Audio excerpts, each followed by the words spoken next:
আসসালামু আলাইকুম। জিলহজ মাসে একটা দোয়া আছে যেটা পাঠ করলে আপনার পেছনের সব গুনাহ মাফ হবে। চাই সেই গুনাহ ছোট হোক, বড় হোক, জানা হোক, অজানা হোক, নতুন হোক, পুরাতন হোক। সব গুনাহ আল্লাহ মাফ করে দেবেন। বিশেষ করে আপনি যে নামাজ না পড়ে গুনাহগুলো করেছেন, রোজা না রেখে গুনাহগুলো করেছেন, সুদ খেয়ে যে গুনাহগুলো করেছেন, এছাড়া জেনা করে যে গুনাহগুলো করেছেন, এই ভয়ানক মারাত্মক গুনাহগুলো থেকে স্পেশালভাবে আপনি রক্ষা পাবেন, বাঁচতে পারবেন, এই গুনাহগুলো আপনি ক্ষমা করাতে পারবেন। তো এই জিলহজ মাসে এই দোয়াটা পড়ে নিজের জীবনের সকল গুনাহগুলো ক্ষমা করান এবং যারা নামাজে অবহেলা করেছেন, নামাজ কাজা করেছেন, নামাজ কাজা করলে যে ভুল হয়, গুনাহ হয়, পাপ হয়, এই ভুলগুলো যারা করেছেন তারাও যদি এই দোয়াটা পড়েন আশা করি আপনারা খুব বেশি উপকার পাবেন।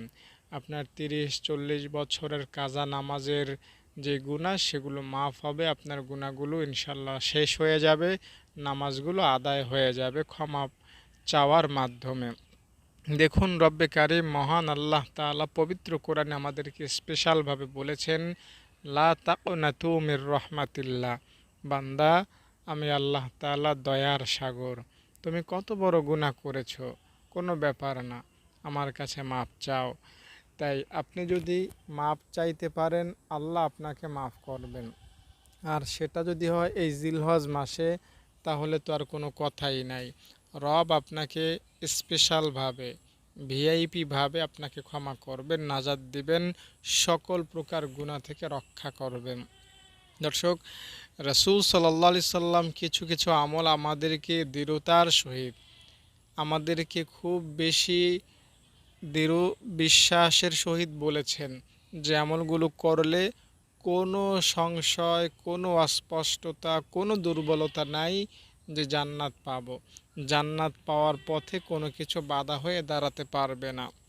এর মধ্যে একটা আমল হলো রদিতু বিল্লাহি রব্বাও অবিল ইসলামি দিনাও অবি মুহাম্মাদিন নাবিয়্যা ওয়া রাসূলা।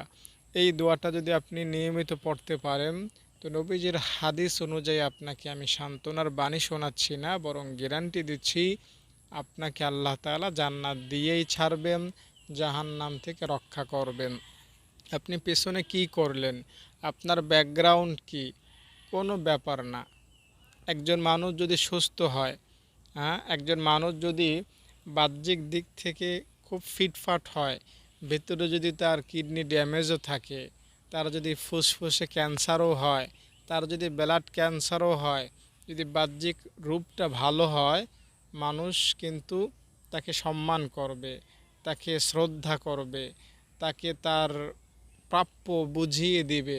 কিন্তু মানুষ যখন জানতে পারবে লোকটার হায়াত শেষ, লোকটা দুর্বল, অক্ষম, তখন মানুষ তাকে অবহেলা করবে, সম্মান করবে না, মানুষ তাকে ছোট চোখে দেখবে, ভয় পাবে না। কিন্তু যতক্ষণ না জানতে পারতেছে ততক্ষণ স্বাভাবিক ৮-১০ জন মানুষের মতোই সেও একজন সমাজে প্রতিষ্ঠিত, সম্মানিত এবং ৮-১০ জনের মতো সেও সবার কাছে শ্রদ্ধার পাত্র।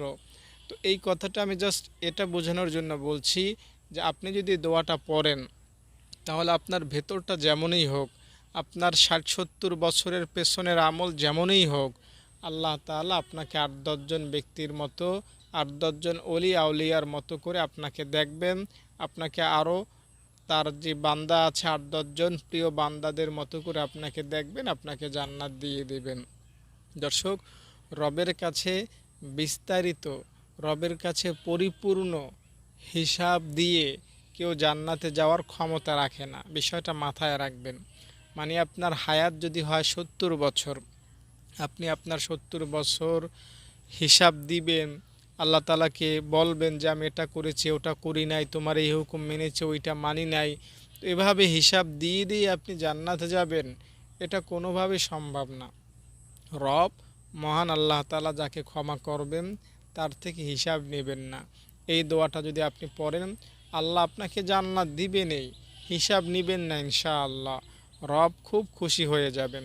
তো এই দোয়াটা জিলহজ মাসে পড়া স্টার্ট করুন, সারা বছর পড়বেন, নিয়মিত পড়বেন, আমি আপনাকে গ্যারান্টি দিচ্ছি ইনশাআল্লাহ হাদিসের আলোকে আপনার গুনাহ মাফ হয়ে যাবে, গুনাহ বাকি থাকবে না, গুনাহ অবশিষ্ট থাকবে না, গুনাহ একদম ধূলিসাৎ হয়ে যাবে, গুনাহ ছাই হয়ে যাবে, গুনাহ শূন্যে উড়ে যাবে, গুনাহ থাকতে পারবে না, গুনাহ থাকতে পারবে না।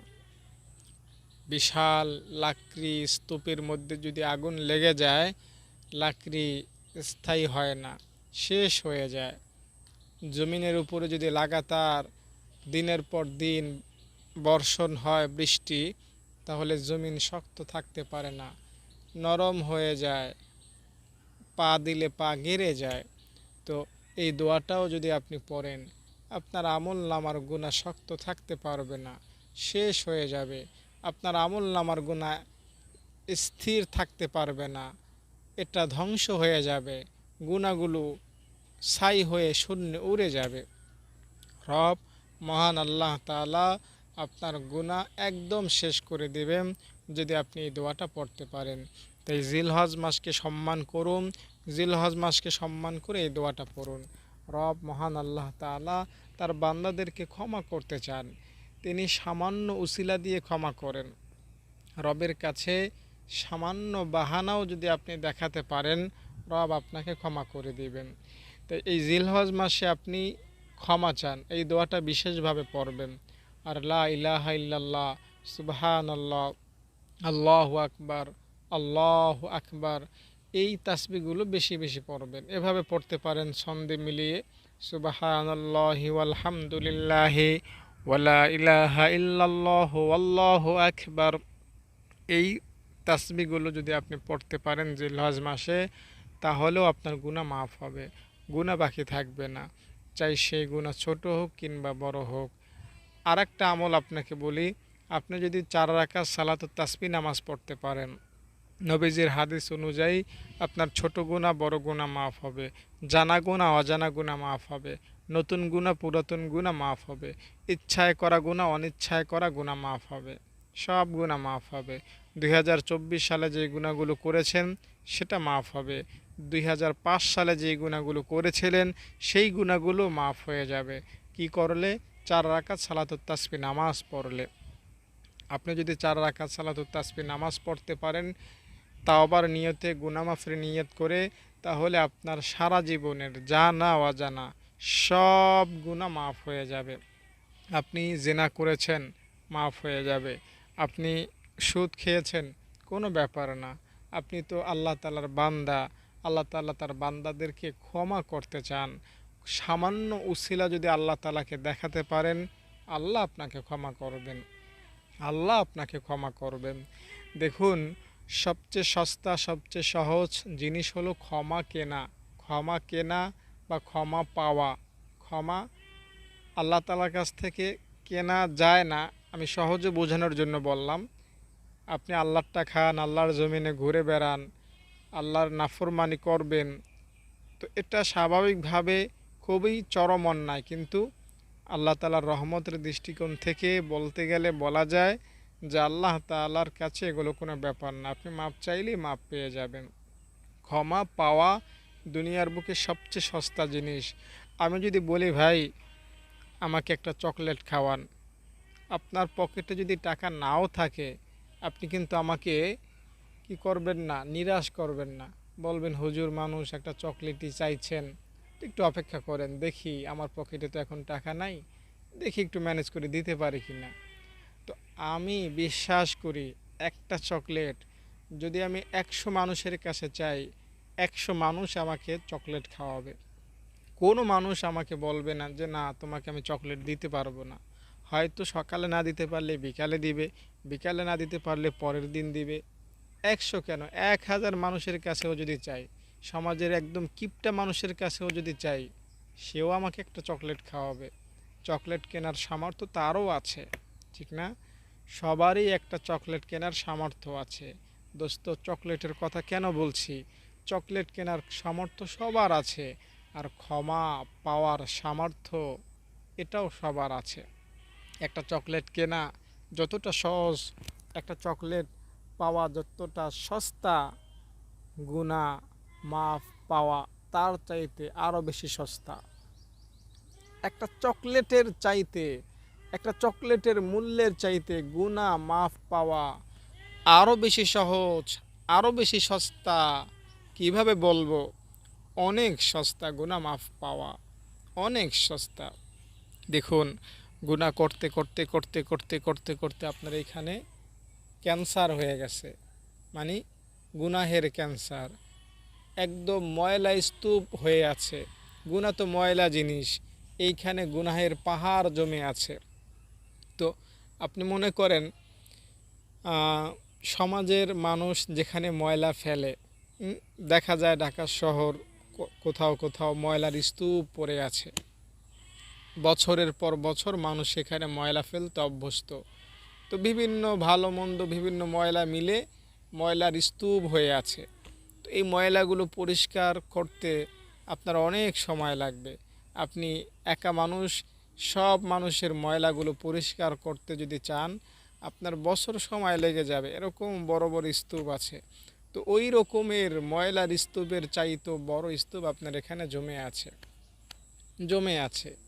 তো এই বিশাল গুণাগুলো, এই বিশাল পাহাড় সমপরিমাণ ময়লাগুলো আপনি মুছতে পারতেছেন, আপনি পরিষ্কার করতে পারতেছেন সামান্য সামান্য একবার আল্লাহ তাআলার কাছে এটা বলে যে আল্লাহ তুমি আমাকে মাফ করে দাও, হয়ে যাবে মাফ।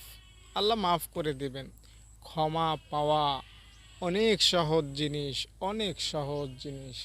আল্লাহ রাব্বুল আলামিন আপনাকে যখন ক্ষমা করবেন, এই গুনাহগুলো যখন মুছে দিবেন, তখন এই গুনাহ কোথায় ছিল, কে লিখেছিল, কোন কারণে লেখা হয়েছিল, সেগুলোকেও মুছে দিবেন। যেমন আমি আপনাকে বলি, মনে করেন আপনি সুদ খেয়েছেন, তাহলে সুদ খেলে কি গুনাহ হয়? একটা তো সুদের গুনাহ হয়, আর একটা হলো সাক্ষীর গুনাহ হয়। মানে সুদটা খেলেন, কিয়ামতের ময়দানে আপনি পাপী হবেন, যার থেকে সুদ নিয়েছেন সে আপনার বিরুদ্ধে সাক্ষী দেবে, আল্লাহ তুমি একে জান্নাত দিচ্ছ, এ তো সুদ খেয়েছিল, এ যদি জান্নাত পায় আমিও তো জান্নাত পাবো। তো আল্লাহ তাআলা আপনাকে সুদ খেতে যে দেখেছে তাকে ভুলিয়ে দেবেন, তার জেহেন থেকে এটা ধুয়ে দেবেন। এরপরে আপনার এই সুদের গুনাহটা এইখানে যে ফেরেশতা আছে তিনি লিখেছেন, এই গুনাহের ফেরেশতা, এই ফেরেশতার মাথা থেকেও আল্লাহ তাআলা সেটা পরিষ্কার করে দিবেন, ফেরেশতা মনে রাখতে পারবে না। তো রব মহান আল্লাহ তাআলা এতটাই দয়ালু, এতটাই মেহেরবান যে তার কাছে কেউ ক্ষমা চাইলে তিনি তো এই গুনাহগুলো ক্ষমা করেনই, পাশাপাশি এই গুনাহগুলো একদম পরিষ্কার করেন, একদম সাফ করেন, একদম পাক করেন, কোনো প্রকার সাক্ষী থাকে না।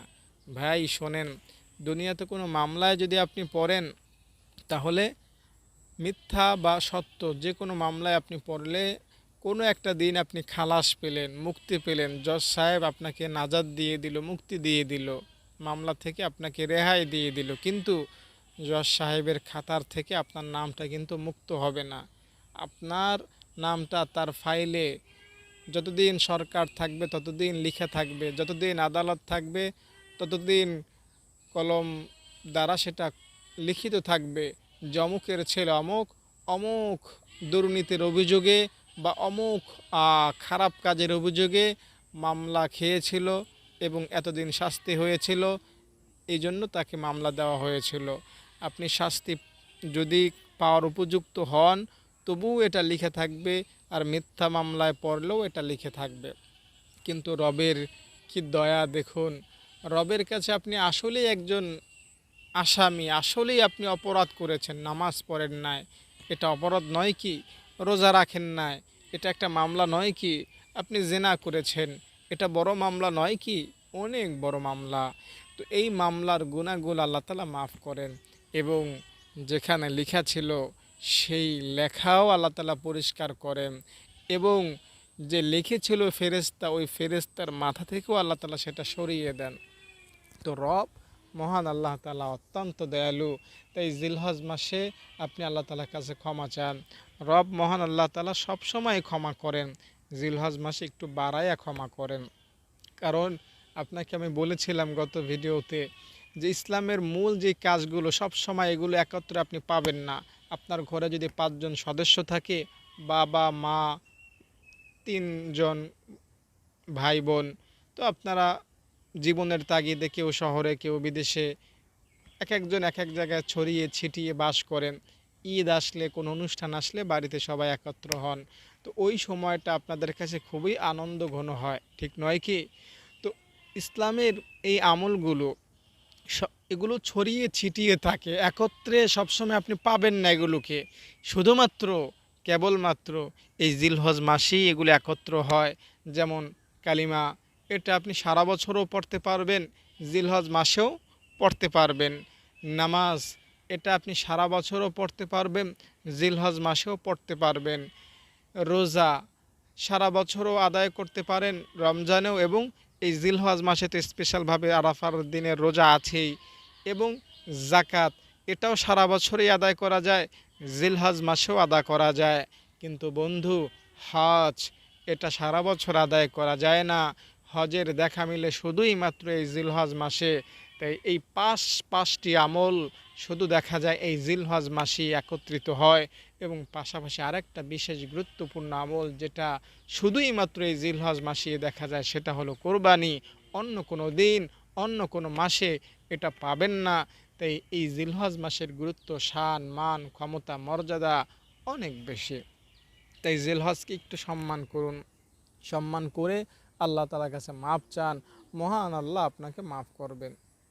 দর্শক, শায়েখ আলী তানতাবি রহমতুল্লাহি আলাই নামে একজন বুজুর্গ, তিনি আল্লাহ তাআলার রহমতের বা আল্লাহ তাআলার যে ক্ষমার বিশালতা, সেটা এভাবে আমাদেরকে বুঝিয়েছেন যে তিনি বলতেছেন, আমি একবার কোরআন খুললাম, দেখতে চাইলাম আল্লাহ কাকে বেশি ভালোবাসেন, কাকে বেশি সহজে ক্ষমা করতে চান। তো আমি কোরআন খুলেছি, কোরআন খুলে দেখি আল্লাহ তাআলা ক্ষমা করতে চান তাকে যে সৎ কাজের আদেশ করে। তো আমি ভাবলাম যে না, আমি তো ওই রকমের সৎ কাজের আদেশ করতে পারি না, তাই আল্লাহ তাআলা হয়তো আমাকে ক্ষমা করবেন না। আমি আরেকটু পৃষ্ঠা উল্টালাম, পৃষ্ঠা উল্টিয়ে দেখলাম আল্লাহ তাআলা ভালোবাসেন তাকে যে ধৈর্যশীল, কিন্তু আমি তো ধৈর্যশীল না, তাই আমি তো ক্ষমা পাওয়ার যোগ্য না, আমি তো আল্লাহ তাআলার ভালোবাসা পাওয়ার যোগ্য না। এরপরে আমি আরও পৃষ্ঠা উল্টাতে লাগলাম। এরপরে আমি দেখতে পেলাম যারা রাগকে সংবরণ করে আল্লাহ তাআলা তাদেরকেও বেশি ভালোবাসেন। আমি তো আমার রাগকে সংবরণ করতে পারি না, তাই আমিও তো আল্লাহ তাআলার ভালোবাসা পাওয়ার মধ্যে থাকলাম না, ক্ষমা পাওয়ার মধ্যে থাকলাম না। তো এরপরে আমি দেখতে পেলাম আল্লাহ তাআলা নেককারদেরকে বেশি ভালোবাসেন, যারা সব সময় নেক কাজে জড়িত থাকে। তো আমি নিজেকে প্রশ্ন করলাম, আমি কি সব সময় নেক কাজে জড়িত থাকতে পারি? তিনি বললেন, না, আমি তো সব সময় নেক কাজে জড়িত থাকতে পারি না। তার মানে এই গুণটাও আমার মধ্যে পরিপূর্ণ নাই। আল্লাহ আমাকে ভালোবাসেন না, আল্লাহ আমাকে ক্ষমা করবেন না। তো তিনি বললেন যে আমি অনেকটাই হতাশ হয়ে গেলাম, ক্ষমা পাওয়া থেকে অনেকটা দূরে ছিটকে গেলাম। কিছুক্ষণ পর আমি আরও পৃষ্ঠা উল্টাতে লাগলাম। হঠাৎই আমার চোখের সামনে ভেসে উঠল যে আল্লাহ তাআলা বলেছেন, আল্লাহ তাআলা তাকেও ভালোবাসেন, তাকেও ক্ষমা করেন যে তাওবা করে। তো তিনি ভাবলেন, হায় রে, এই তাওবার সুযোগটা তো আমিও কাজে লাগাতে পারি, তাওবা তো আমি এখনও করতে পারি। যদি আমি এখন তাওবা করি, আল্লাহ আমাকে মাফ করবেন। যদি আমি এখন তাওবা করি, আল্লাহ আমাকে ভালোবাসবেন। তো আপনার মধ্যে সৎ কাজের আদেশ দেওয়ার পরিপূর্ণ গুণ নাও থাকতে পারে, কারণ মানুষ হিসাবে আমরা দুর্বল। আমার পাশে একজন নামাজ পড়ে না, তাকে নামাজের কথা বললে তার মাথা গরম হয়ে যেতে পারে। আমার পাশে একজন সুদ খায়, তাকে সুদ থেকে বিরত থাকতে বললে আমাকে সে খারাপ ভাবতে পারে। আমার পার্শ্ববর্তী একজন নারী বোরকা পরে রাস্তায় বের হয় না, তাকে বোরকার কথা বললে আমাকে অযথা কথা শোনাতে পারে। এভাবে সৎ কাজের আদেশ, অসৎ কাজের নিষেধ হয়তো আমার দ্বারা হবে না। কেউ কিছু বললে আমার রাগ উঠে যায়, রাগকে সংবরণ করতে পারি না। রাগের কাছেও আমি হয়তো বারবার পরাস্ত হয়ে যেতে পারি। আল্লাহর দয়া থেকে এখানেও আমি বঞ্চিত হয়ে যেতে পারি। কেউ হয়তো আমাকে ধৈর্যশীল বানাতে সাহায্য নাও করতে পারে, ধৈর্য হারা করাতে পারে। তো এইখানেও আমি আল্লাহ তাআলার ক্ষমা এবং দয়া থেকে দূরে থাকতে পারি। কিন্তু তাওবা কিন্তু তাওবা কিন্তু তাওবা এটা আমার কাছে খুবই সস্তা জিনিস, খুবই সহজলভ্য জিনিস। এটা আমি ইজিলি করতে পারি। আল্লাহ আমি তাওবা করছি, আল্লাহ আমি তোমার কাছে ক্ষমা চাচ্ছি, আল্লাহ আমি আর গুনাহ করব না। এই জিলহজকে সাক্ষী রেখে, এই জিলহজের সম্মানকে সাক্ষী রেখে জিলহজ মাসে তোমাকে আমি কথা দিচ্ছি আমি আর গুনাহ করব না। এই একটা কথা যদি আপনি আল্লাহকে বলতে পারেন, আল্লাহ আপনাকে ক্ষমা করবেন। আপনি নামাজ পড়েন নাই, ব্যাপার না, আল্লাহ আপনাকে মাফ করে দিবেন। আপনি সুদ খেয়েছেন, কোনো ব্যাপার না, কোনো ব্যাপার না, কোনো ব্যাপার না। এতটুকু সন্দেহ নাই যে আল্লাহ আপনাকে ক্ষমা করবেন না। 1% দুর্বলতা নাই যে আল্লাহ আপনাকে ক্ষমা করবেন না। শুধুমাত্র এই কথাটা আল্লাহকে বলুন যে আল্লাহ এই জিলহজ মাসকে তুমি অনেক সম্মানিত করেছো। এই জিলহজ মাসে তোমাকে আমি কথা দিচ্ছি আমি আর সুদ খাবো না, আমি আর সুদ খাবো না। এই সুদ যারা খেয়েছেন এতদিন, এই একটা কথা আল্লাহকে বলুন। আল্লাহর নামের কোটিবার শপথ করে বলছি, আল্লাহ আপনাকে আপনার মুখ দ্বারা এই কথা বের হওয়ার আগেই মাফ করে দেবেন ইনশাআল্লাহ। আপনি এতদিন নামাজ পড়েন নাই, নামাজ নিয়ে অবহেলা করেছেন, আপনি আল্লাহকে কথা দেন যে আল্লাহ জীবনের 30টা বছর চলে গেল না, আর আর আমি নামাজ নিয়ে অবহেলা করছি না, করব না। আল্লাহ জিলহজকে সাক্ষী রেখে তোমার নামের শপথ করে আল্লাহ আমি নিরিবিলি একা একা তোমাকে কথা দিচ্ছি আমি আর নামাজ নিয়ে অবহেলা করব না, তুমি আমাকে মাফ করে দাও। আমি আল্লাহর নামের কোটিবার শপথ করে বলতে পারি ওই মহান আল্লাহ এত এত বড় দয়ালু যে আপনার 30 বছরের গুনাহ কেন, আপনার হায়াত যদি 30 কোটি বছরও হতো, রব তবু আপনাকে ক্ষমা করে দিতেন। আপনার গুনাহ পুঁটি মাছের মতো না, আপনার গুনাহ একটা পিঁপড়ার সমতুল্য না রবের রহমতের কাছে। শুধু আপনার গুনাহ কেন, গোটা দুনিয়ার সব ইহুদি খ্রিস্টান সব মানুষের গুনাহও রবের কাছে এতটুকু মূল্য রাখে না। রব সবাইকে ক্ষমা করে দিতে প্রস্তুত। যারা শোনেন, কোরআনের কথা বলছি, কোরআনের কথা বলছি, এই কথাটা নোট করে রাখুন। আল্লাহ বলতেছেন উলিয়া ইবাদিয়াল্লাযীনা আসরাফু আলা আনফুসিহিম, বান্দা তোমাকে তো আমি হায়াত দিলাম 80 বছর, 80 বছরে একবারও তুমি কোরআন খুলে দেখলা না, আমার পরিচয় তুমি জানলা না, তুমি একটা বার আজ পর্যন্ত আমাকে আল্লাহ বলে দেখলা না, আমাকে একবারের জন্য আল্লাহ বললা না। ও বান্দা, তাতে কি হয়েছে? আল্লাহ কাকে বলতেছেন ভালো করে বুঝবেন কথাটা। বান্দা তোমাকে 80 বছর হায়াত দিয়েছি, আজ পর্যন্ত একবার তোমার মুখে আমি আমার নামটা শুনলাম না। বান্দা কি হয়েছে তাতে? সমস্যা নাই, এখন তো আমাকে তুমি ডাকবা, আমি তোমাকে এখন মাফ করে দিব। তুমি এখন আমাকে বলো, আমার কাছে ক্ষমা চাও, আমি তোমাকে এখন ক্ষমা করে দিব। তোমার গুনাহের দিকে আমি তাকাবো না। লা তাকনাতু মির রাহমাতিল্লাহ। দর্শক, যেই লোকটা কোনোদিন আল্লাহকে আল্লাহ বলে ডাক দেয় নাই, সমস্ত ওলামায়ে কেরাম একমত যে এই লোকটাও যদি আল্লাহকে আল্লাহ বলে ডাক দেয়, আল্লাহর কাছে ক্ষমা চায়, তো আল্লাহ তাআলা তাকে মাফ করবেন। কি করবেন? ভালো করে বলেন তো। মাফ করবেন।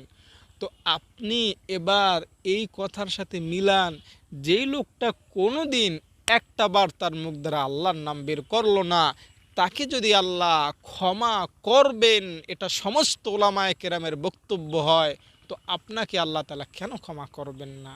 আপনার সুদের গুনাহ, ঘুষের গুনাহ, জিনার গুনাহ, নামাজ না পড়ার গুনাহ, অশ্লীলতার গুনাহ, খারাপ ভিডিও দেখার গুনাহ, মিথ্যা বলার গুনাহ, হিংসার গুনাহ, অহংকারের গুনাহ কেন মাফ হবে না?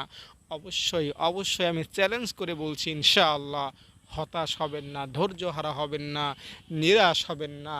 রব অত্যন্ত দয়ালু, তার দয়া যদি আপনি দেখতে পেতেন, আপনি 1 সেকেন্ডের জন্য জীবনে এই ভাবনায় ভুগতেন না যে আমাকে জাহান্নামে যেতে হবে।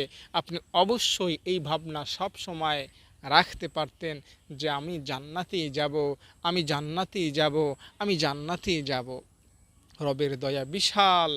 এজন্য বলছি এই জিলহজ মাসকে সামনে রেখে একটা ফাইনাল তাওবা করুন, একটা ফাইনাল তাওবা করুন, একটা ফাইনাল তাওবা করুন, একটা চূড়ান্ত তাওবা করুন যে আল্লাহ জীবনে বহুবার তাওবা করেছি, ভেঙে ফেলেছি, আল্লাহ জীবনে বহুবার তোমার কাছে ক্ষমা চেয়েছি, আবার গুনাহে জড়িত হয়ে গিয়েছি, আল্লাহ যা করেছি করেছি, এখন আমি চূড়ান্ত একটা তাওবা করতেছি, আল্লাহ আমি আর গুনাহ করব না, মাফ করে দাও। রব আপনাকে মাফ করে দিবেন। আপনি বলবেন, হুজুর এমন তাওবা যদি করি, তাওবা যদি না রাখতে পারি, আমি তো কোরবানি গেলেই আবার খারাপ পথে চলে যেতে পারি। ভাই, কোনো সমস্যা নাই, আপনি তো তাওবা করলে ফেরেশতা হয়ে যাবেন না। কেন বুঝেন না? আপনি তাওবা করলেও মানুষই থাকবেন, তাওবা করার আগে যেই মানুষটা, তাওবা করার পরেও সেই মানুষই আপনি থাকবেন, আপনি ফেরেশতা হয়ে যাবেন না। তাই আপনি তাওবা করলে এরপরে যদি কোনো কারণে তাওবা ভেঙেও যায়, তো আপনি আবার ক্ষমা চাইবেন, আল্লাহ আবার আপনাকে ক্ষমা করবেন। দেখুন, আমি একটা হিসাব আপনাকে বলি। এখন আপনার বয়স কত? 50 বছর। আপনি জিলহজ মাসকে সামনে রেখে ক্ষমা চাইলেন, তাওবা করলেন ভালোভাবে, সামনে আর গুনাহ করবেন না এই নিয়তে, আল্লাহ আপনাকে মাফ করে দিলেন। 50 বছরের গুনাহ আপনি কি করলেন? মাফ পেয়ে গেলেন। এরপরে কোরবানির 1 সপ্তাহ 2 সপ্তাহ আপনি ভালোভাবে চললেন, পরে এরপরে আবার গুনাহ হয়ে গেল। তো আপনার গুনাহ হয়ে গেলে কয়দিনের গুনাহ হবে? 1 মাসের গুনাহ, 2 মাসের গুনাহ, আগামী কোরবানি পর্যন্ত সর্বোচ্চ 1 বছরের গুনাহই আপনার আমলনামায় থাকবে। তো আপনি তো 50 বছরের গুনাহ সাফ করে ফেলেছেন অলরেডি। তো আপনি যদি এখন নতুনভাবে গুনাহ করেনও, তো সেটা নতুন করে লিখা হবে, আগের গুনাহ তো মাফ হয়েই যাবে, ঠিক না? এজন্য দর্শক, আপনি তাওবা করুন। তাওবা করার অর্থ এই না, এটা সবাই আপনাকে একদম খোলাসা করে বলবে না। তাওবা করার অর্থ এই না যে আপনি একদম গুনাহ থেকে দূরে থাকবেন, গুনাহ আপনি করতেই পারবেন না, গুনাহ আপনার দ্বারা হবেই না। এটা মানুষের পক্ষে সম্ভব না। আল্লাহ তাআলা মানুষকে ওইভাবে বানানেই নাই। আপনি বৃষ্টির মধ্যে দিয়ে হেঁটে যাবেন, ছিটা আপনার গায়ে পড়বে না, এটা কি হয় বলেন?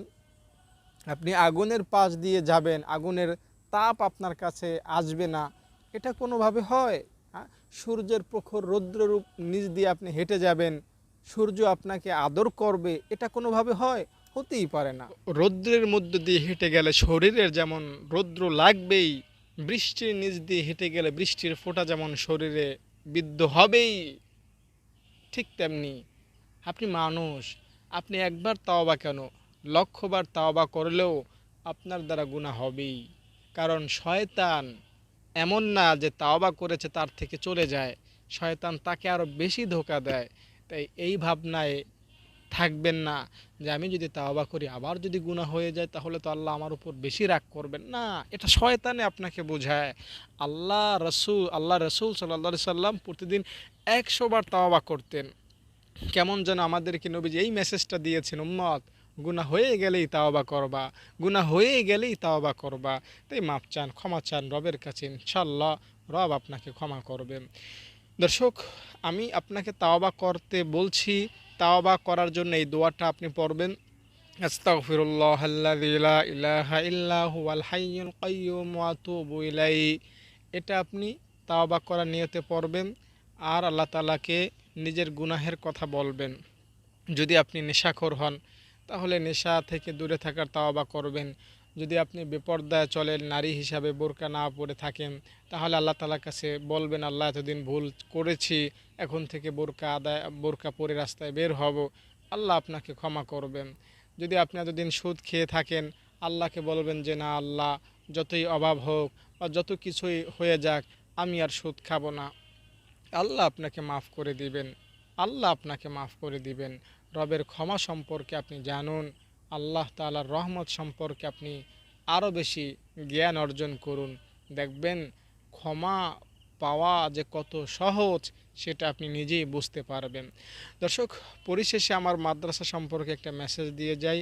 যারা কোরবানি দিতে চান আমাদের মাদ্রাসায় অবশ্যই আমার সাথে যোগাযোগ করবেন। গরু, খাসি, ছাগল যদি আপনারা কেউ দিতে চান আমার সাথে যোগাযোগ করবেন। আমাদের মাদ্রাসার ছাত্রী এখন 65 জন, তারা এতিম অসহায় গরিব, তারা ফ্রিতে থাকে, খায়, পরে। তো তাদের জন্য আপনারা সাহায্য করবেন, একবেলা খাবারের ব্যবস্থা করবেন বা যে যার মতো করে নিজের জায়গা থেকে আমাদের মাদ্রাসায় সাহায্য করবেন। এতিম ছাত্রী আছে আমাদের মাদ্রাসায়, কেউ যদি এতিম ছাত্রীদের দায়িত্ব নিয়ে তাদের পড়াশোনা করাতে চান তাহলেও আমার সাথে যোগাযোগ করবেন। ভালো থাকেন, আসসালামু আলাইকুম। আমার নাম তাহিয়া ইসলাম। আমার বাবা নাই। মাদ্রাসায় থাকা খাওয়া 3000 টাকা লাগে। তো কেউ যদি আমাকে সাহায্য করতে চান আমার এই হুজুরের সাথে যোগাযোগ করবেন। আমি এতিম, টাকা পয়সার অভাবে আমার পড়ালেখা না হতে পারে। আমি কোরআন শিখতে চাই, আমি মাদ্রাসায় পড়তে চাই। কেউ একজন আমার উপর দয়া করুন, আল্লাহ আপনার উপর দয়া করবেন। আমি দোয়া করবো। আসসালামু আলাইকুম।